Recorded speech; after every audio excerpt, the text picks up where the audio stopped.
فما لهم عن التذكرة معرضين كأنهم حمر مستنفرة فرت من قسورة.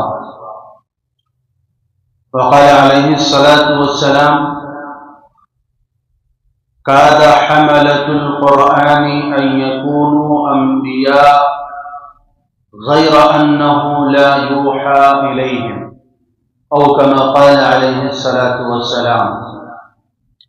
صدق الله مولانا العظيم وصدق رسوله النبي الكريم، ونحن على ذلك لمن الشاهدين والشاكرين، والحمد لله رب العالمين.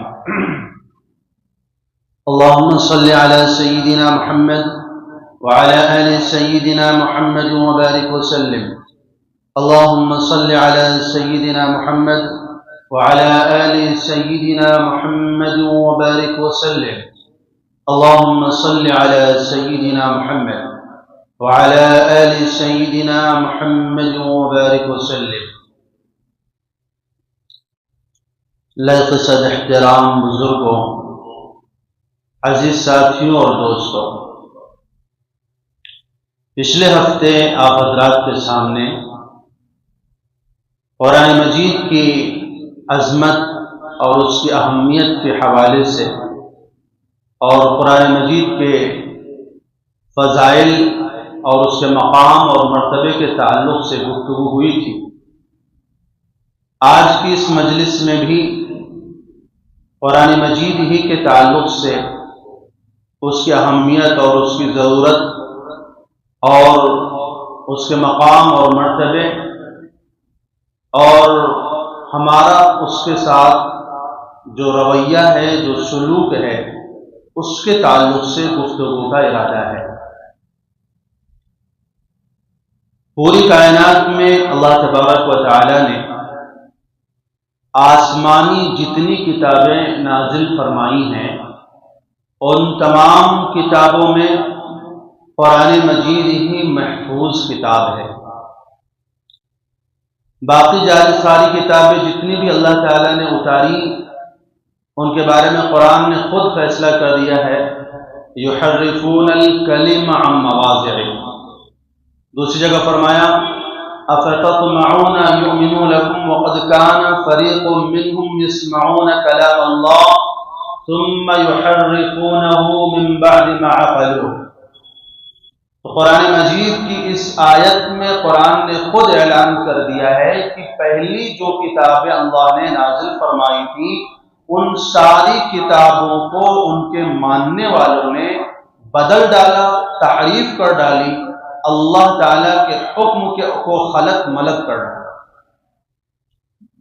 لیکن قرآن مجید اس کائنات میں اللہ تعالیٰ کی واحد کتاب ہے، اکیلی کتاب ہے، جس کا ایک ایک لفظ، ایک ایک حرف، ایک ایک نقطہ، ایک ایک زبر زیر تک اللہ نے محفوظ رکھا ہے کہ اگر اس میں کوئی تبدیلی کرنا چاہے بھی، اور بہت سے لوگوں نے کوششیں بھی کی، لیکن کبھی بھی وہ نہ کامیاب ہوئے ہیں نہ ہو سکے.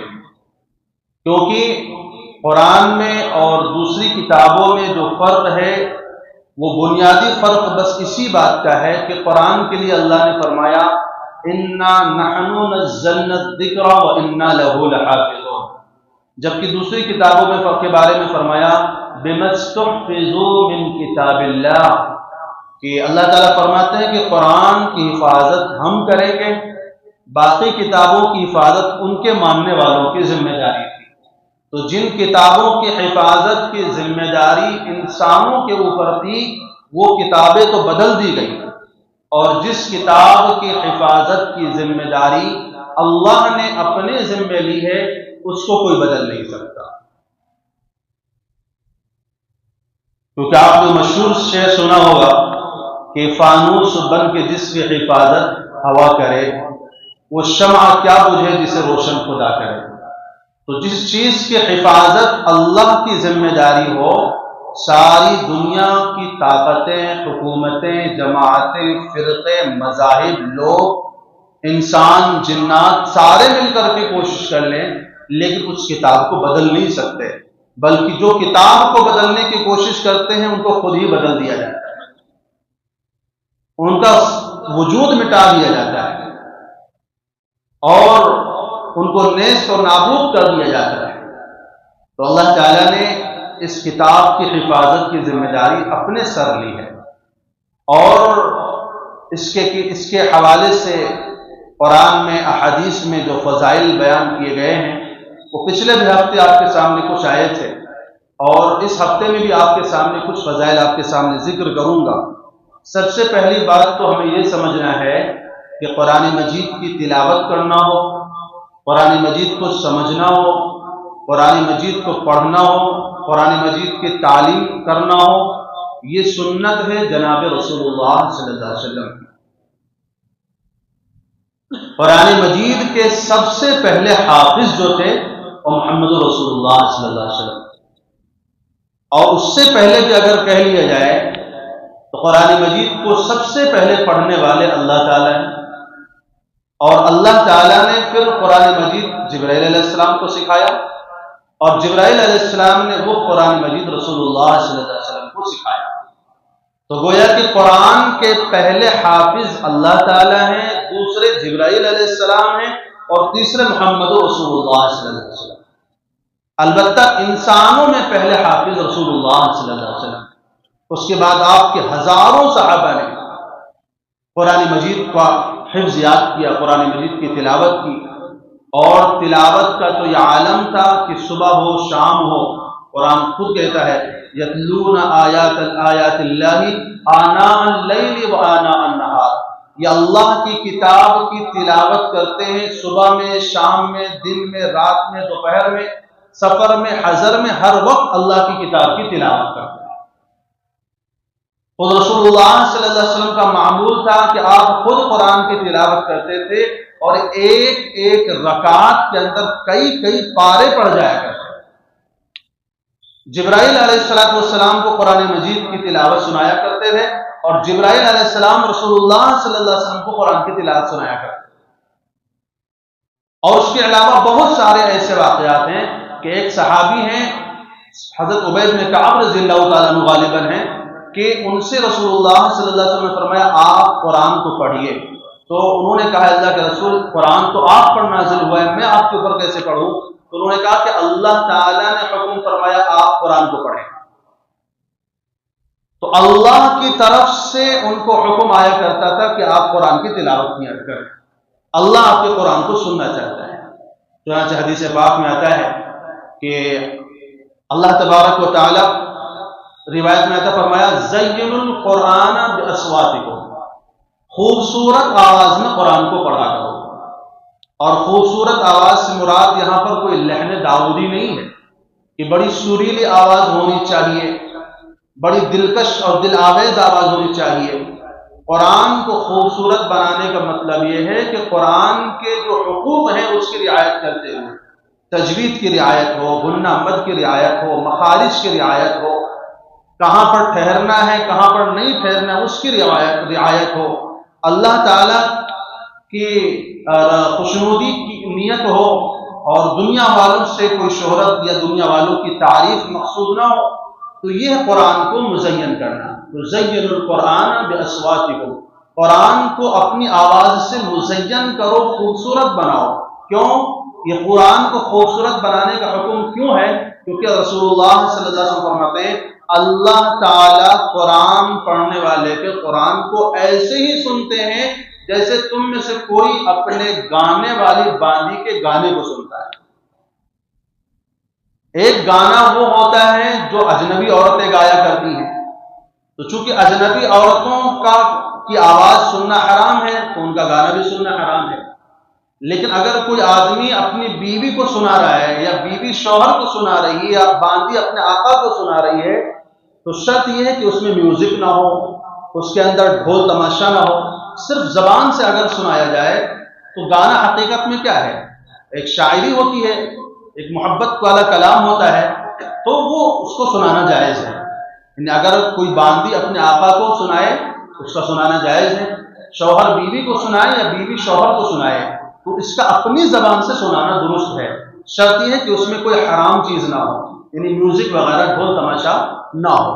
تو رسول اللہ صلی اللہ علیہ وسلم کیا فرماتے ہیں، جس طرح تم میں سے کوئی آدمی اپنی گانے والی باندی کے گانے کو سنتا ہے، اللہ تعالیٰ اس سے زیادہ توجہ سے اور اس سے زیادہ انہماک سے اور اس سے زیادہ لگن سے اللہ قرآن پڑھنے والے کے قرآن کو سنتے ہیں۔ تو جب ہم قرآن کی تلاوت کریں تو ہمیں یہ سمجھنا چاہیے کہ اللہ تعالیٰ ہمیں سن رہے ہیں اور اللہ کی رحمت ہمارے اوپر نازل ہو رہی ہے، فرشتے جمع ہو رہے ہیں۔ روایت میں آتا ہے کہ نبی صلی اللہ علیہ وسلم نے ایک صحابی کو دیکھا کہ وہ قرآن کی آیت پڑھ رہے ہیں اور پڑھتے پڑھتے ایک آیت آ گئی جس کے اندر قیامت کا تذکرہ تھا، تو وہ اس آیت کو پڑھنے کے بعد رو رہے ہیں، روتے جا رہے ہیں، روتے جا رہے ہیں، روتے جا رہے ہیں۔ تو رسول اللہ صلی اللہ علیہ وسلم نے فرمایا، تیرے اس رونے نے فرشتوں کو بھی رولا دیا۔ تو قرآن کو سن کر کے اتنا رویا ہے، اتنا رویا ہے، اتنا رویا ہے کہ تیرے رونے کی وجہ سے فرشتے بھی رونے لگ گئے۔ اور حضرت اکرمہ رضی اللہ تعالیٰ عنہ کے بارے میں آتا ہے کہ جب قرآن مجید کو پڑھتے تھے اور قرآن مجید کو تلاوت کرنے جاتے تھے تو اس کو پہلے اپنی آنکھوں سے لگاتے تھے، چومتے تھے اس کو اور اس کو اپنے چہرے سے چمٹاتے تھے اور اس کے بعد کہتے تھے، ھذا کلام ربی، ھذا کلام ربی، یہ میرے رب کا کلام ہے، یہ میرے رب کا کلام ہے۔ تو اس نیت کے ساتھ، اس استحضار کے ساتھ اور اس حضوری کے ساتھ قرآن کو پڑھا جائے کہ یہ سمجھ لیں کہ ہمارا قرآن اللہ تعالیٰ سن رہے ہیں، اللہ تعالیٰ ہمارے قرآن کو سن رہے ہیں اور فرشتے ہمیں گھیر رہے ہیں، اللہ کی رحمت ہمارے اوپر نازل ہو رہی ہے۔ ایک روایت میں آتا ہے کہ رسول اللہ صلی اللہ علیہ وسلم نے فرمایا، اذا ختم العبد القرآن قبل الملک بین عینیہ، جب انسان قرآن کو ختم کرتا ہے، یعنی قرآن کا ایک دور مکمل کرتا ہے، قرآن کی تلاوت مکمل کرتا ہے، تو فرشتہ اس کی پیشانی پہ آ کے بوسہ دیتا ہے، فرشتہ اس کی پیشانی کو چومتا ہے۔ کتنے شرف کی بات ہے۔ آج ہماری صورتحال یہ ہے کہ ہم گانوں کے شوقین ہیں، ٹی وی سیریلوں کے شوقین ہیں اور فلموں کے شوقین ہیں، ہمیں فلموں کے ڈائلاگ یاد ہیں، گانوں کی دھنیں یاد ہیں، گانوں کے لہجے معلوم ہیں، قرآن کا لہجہ ہمیں پتہ نہیں، قرآن کی تلاوت کا ہمیں معلوم نہیں ہے، قرآن کے پڑھنے کا ہمارے پاس وقت نہیں ہے۔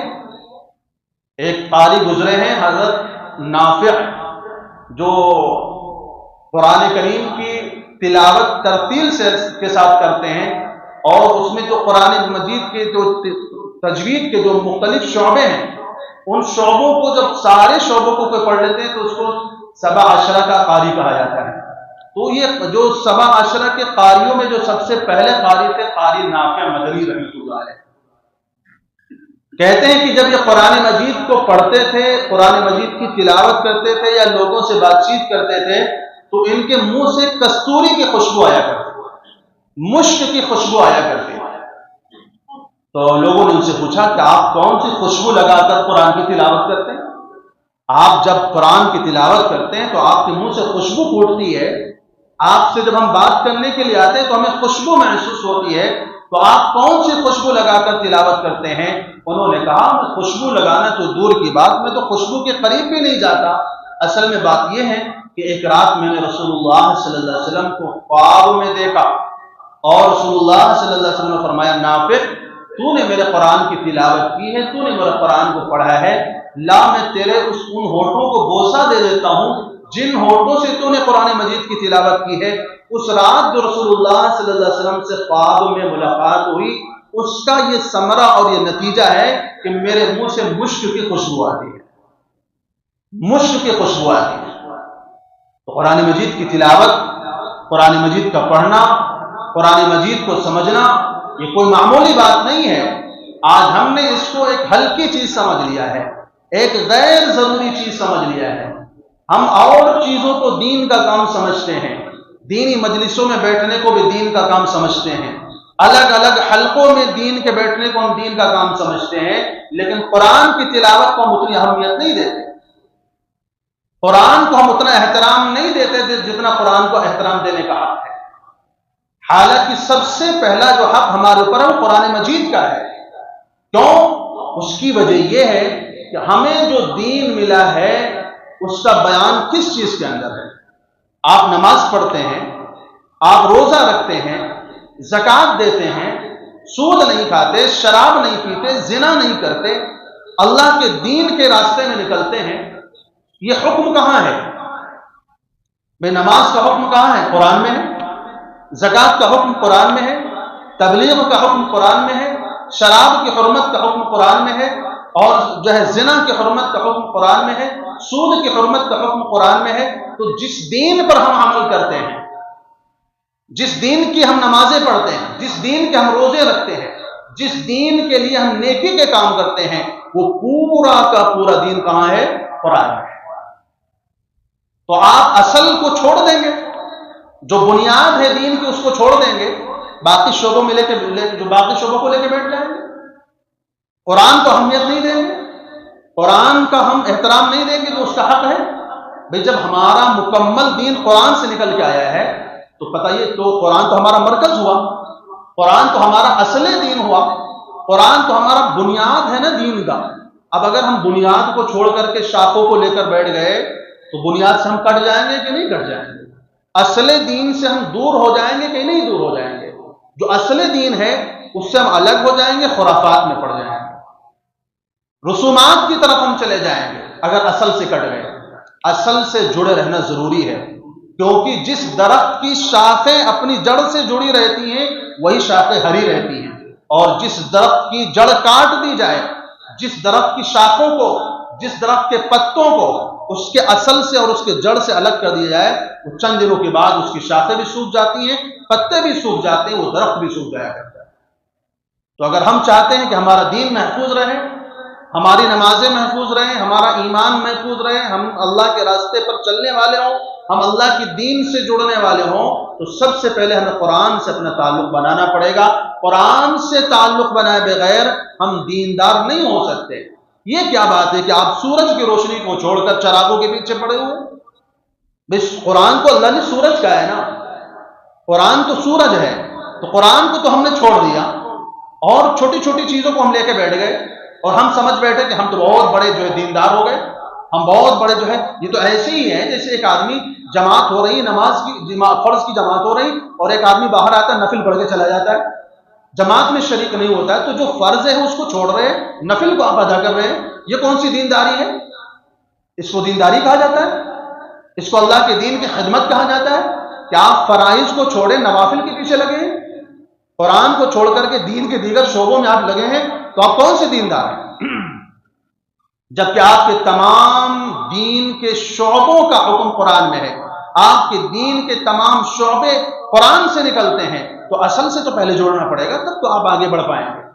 اس لیے میں نے کہا جو درخت، جو شاخیں جڑ سے جڑی رہتی وہی ہری رہتی ہیں، اور جو شاخیں درخت جڑ سے کٹ جاتی ہیں وہ ہری نہیں رہتی، بے گمراہ ہو جاتی ہیں۔ اس لیے اگر ہم قرآن کو چھوڑیں گے، قرآن سے غفلت برتیں گے، قرآن کے حقوق کی ہم ادائیگی نہیں کریں گے، اور قرآن کو ہم ایک سرسری چیز سمجھ لیں گے، قرآن کو ہم ایک فضول چیز سمجھ لیں گے، تو یاد رکھے گمراہی کے دلدل میں دھس جائیں گے۔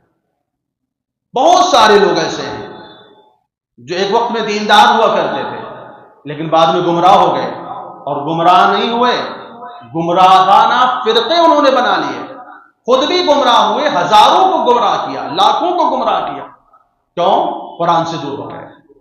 تو قرآن سے ہمارا تعلق مضبوط ہونا چاہیے۔ حدیث پاک میں آتا ہے کہ رسول اللہ صلی اللہ علیہ وسلم نے ارشاد فرمایا، ان الذی لیس فی جوفہ شیء من القرآن کالبیت الخراب، جس انسان کے دل میں قرآن نہیں ہے وہ ویران گھر کی طرح ہے۔ اور ویران گھر کے بارے میں کیا کہتے ہیں؟ وہ فارسی کا مقولہ ہے نا کہ خانے خالی را دیو می گیرند، خالی گھر میں شیاطین اپنا بسیرا جما لیتے ہیں۔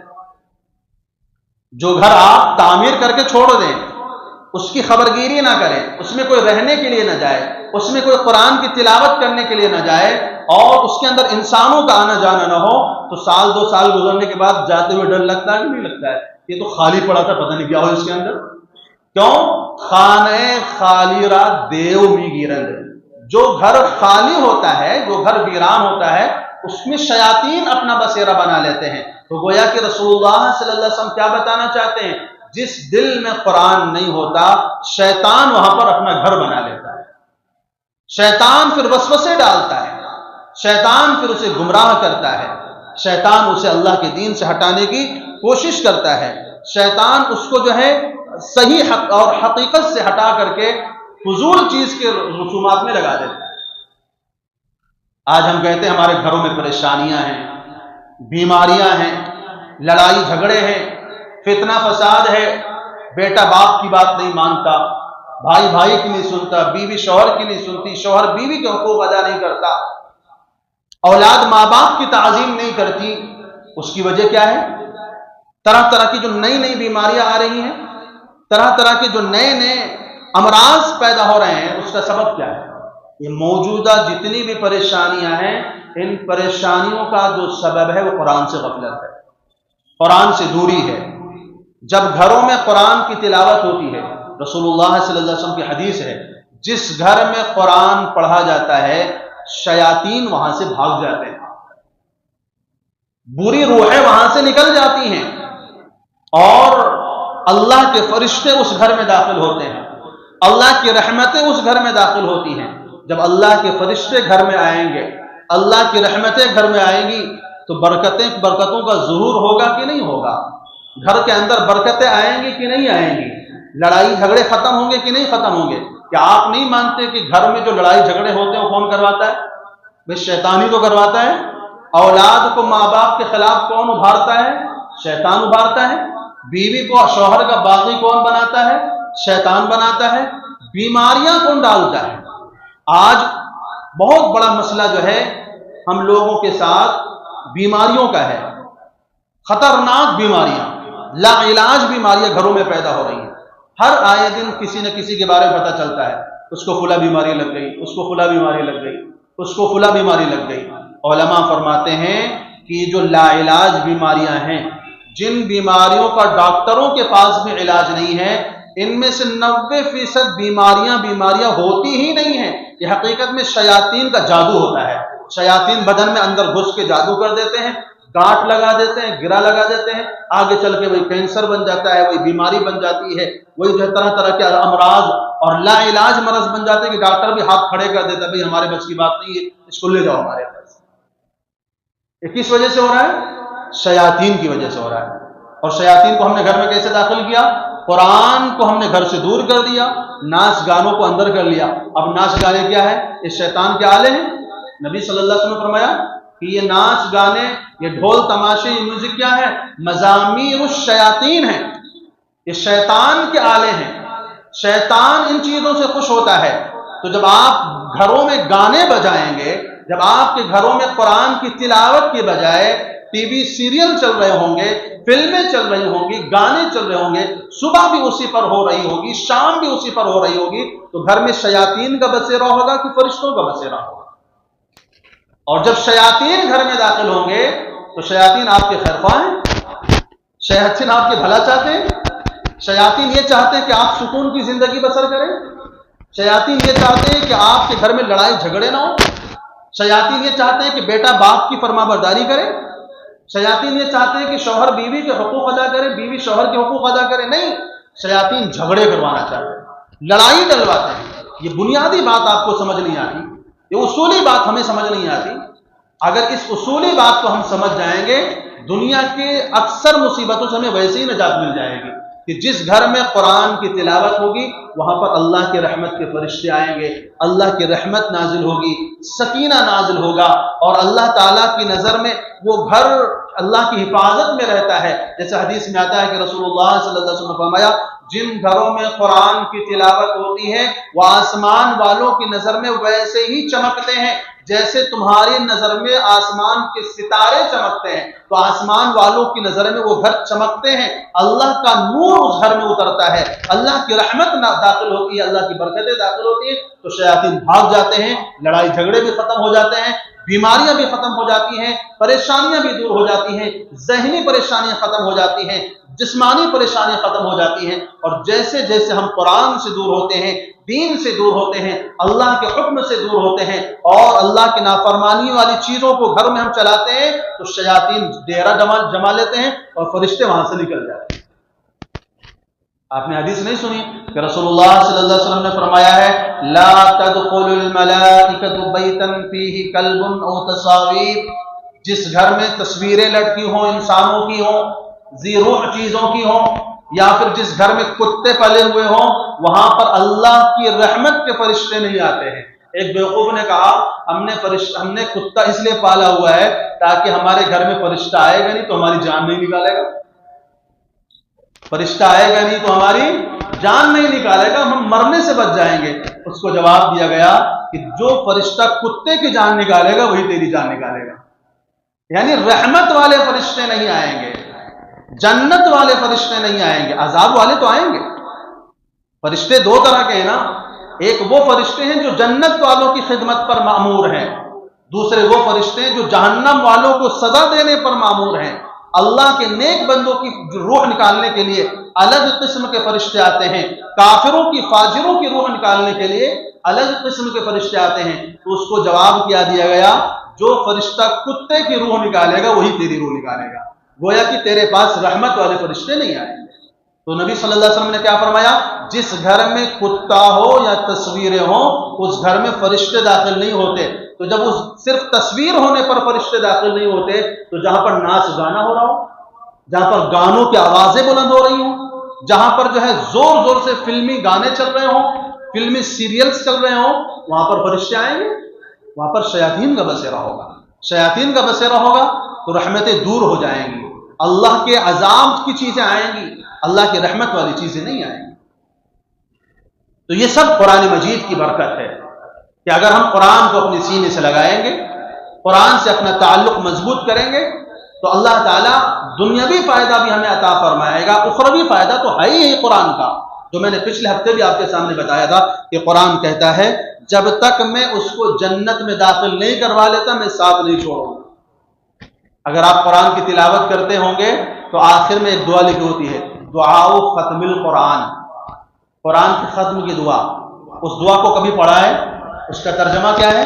اللہم آنس وحشتی فی قبری، اے اللہ قبر کی وحشت میں میری حفاظت فرما، اللہم آنس وحشتی فی قبری، اللہم ارحمنی بالقرآن العظیم، اے اللہ قرآن کی وجہ سے ہمارے اوپر رحمتیں نازل فرما، واجعلہ لی اماما، اے اللہ قرآن کو ہمارا امام بنا دے۔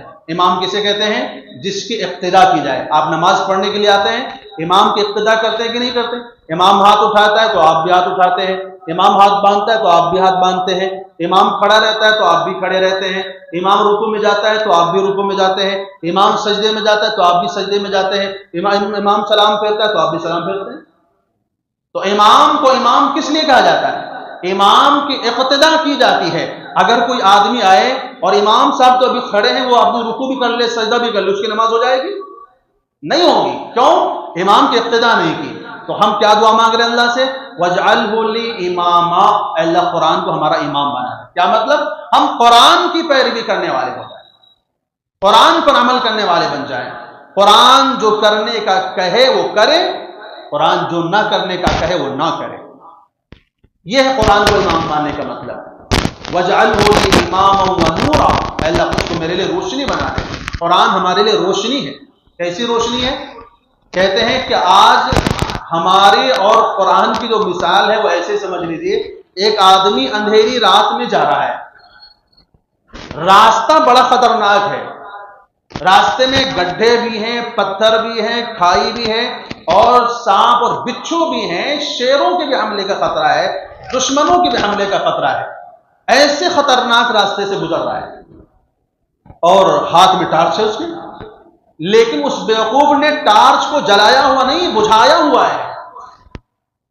اگر اس تاریک رات میں اگر اس ٹارچ کو، اس روشنی کو جلا لے تو راستے کے خطرے سے محفوظ ہو جائے گا کہ نہیں ہو جائے گا؟ کہاں پر گڈھا ہے وہ بھی نظر آئے گا، کہاں پر پتھر ہے وہ بھی نظر آئے گا، کہاں پر سانپ اور بچھو ہے وہ بھی نظر آئے گا، کہاں ہمارا دشمن بیٹھا ہے وہ بھی نظر آئے گا۔ اگر وہ روشنی اس ٹارچ کو جلا لے گا تو اس کو سارے خطرات سے حفاظت ہو جائے گی، لیکن وہ بیوقوف و کم عقل ٹارچ کو بجھائے ہوئے جا رہا ہے، تو بتائیے ایسا آدمی خطرے میں پڑ جائے گا کہ نہیں پڑ جائے گا، مصیبت میں پڑ جائے گا کہ نہیں پڑ جائے گا؟ بھی کہیں گڈھے میں گرے گا، کہیں ٹھوکر لے گی، کہیں سانپ ڈسے گا، کہیں بچھو ڈسے گا، کہیں دشمن حملہ کرے گا، طرح طرح کے خطرات میں پڑ جائے گا۔ تو یہ تو ایک مثال ہے۔ آج ہماری مثال اور قرآن کی مثال یہی ہے۔ آج ہم طرح طرح کے مسائل میں گھرے ہوئے ہیں، بیماریوں میں گھرے ہوئے ہیں، لڑائی جھگڑوں میں گھرے ہوئے ہیں، دشمنوں کے نرغے میں ہمیں مٹانے کی کوشش کی جا رہی ہے، ہمیں پریشان کرنے کی کوشش کی جا رہی ہے۔ دشمن ہمیں چاروں طرف سے گھیر رہا ہے، دشمن ہمیں قلعہ بند کرنا چاہ رہا ہے، دشمن ہمیں نظر بند کرنا چاہ رہا ہے، ہر طرح سے ہمارے وجود کے اوپر خطرہ منڈرا رہا ہے۔ ہم ہر طرف سے گھرے ہوئے ہیں، خطرات کے اندر ہم گھرے ہوئے ہیں، اور قرآن جیسی روشنی ہمارے پاس موجود ہے، اس کے باوجود ہم اس سے روشنی حاصل نہیں کرتے۔ یہ کہاں کہا اللہ نے قرآن میں کہاں فرمایا؟ یہدی بہ اللہ قد جاءکم من اللہ نور و کتاب مبین۔ تمہارے پاس ایک نور آیا ہے، ایک روشنی آئی ہے، ایک واضح کتاب آئی ہے۔ یہدی بہ اللہ من اتبع رضوانہ سبل السلام ویخرجہم من الظلمات الی النور۔ اللہ اس کتاب کے ذریعے تمہیں ضلالتوں سے نکالے گا، تمہیں تاریکیوں سے نکالے گا، تمہیں خطرات سے نکالے گا، تمہاری حفاظت فرمائے گا، دشمن سے بھی تمہاری حفاظت فرمائے گا، اور جسمانی بیماریوں سے بھی تمہاری حفاظت فرمائے گا، گھریلو جھگڑوں سے بھی حفاظت فرمائے گا۔ اللہ قرآن میں اعلان فرمایا یہدی بہ اللہ من اتبع رضوانہ سبل السلام ویخرجہم من الظلمات الی النور بإذنہ ویہدیہم الی صراط مستقیم۔ اور اللہ تمہیں صراط مستقیم پر اس قرآن کی بدولت چلائے گا۔ تو بتاؤ ذرا کہ آپ اور چیزوں کو لے کر کے قرآن سے غفلت برت کر کے آپ صراط مستقیم پر چل سکتے ہیں؟ اصل روشنی کو چھوڑ کر کے ٹمٹماتے چراغوں کے بلبوتے اپنا بیڑا پار لگا سکتے ہیں؟ جب تمہارے پاس ہیڈ لائٹ موجود ہے، جب تمہارے پاس سورج جیسی روشنی موجود ہے، تمہیں چراغوں کی ضرورت نہیں ہے۔ قرآن تمہارے لیے سورج کی روشنی کے مانند ہے۔ قرآن تمہیں ہدایت دکھاتا ہے، تمہیں قرآن مشکلات سے نجات کا راستہ دکھاتا ہے، قرآن تمہیں گمراہیوں سے بچنے کا راستہ دکھاتا ہے، اور قرآن سے ہی جڑنے والا گمراہیوں سے محفوظ رہے گا۔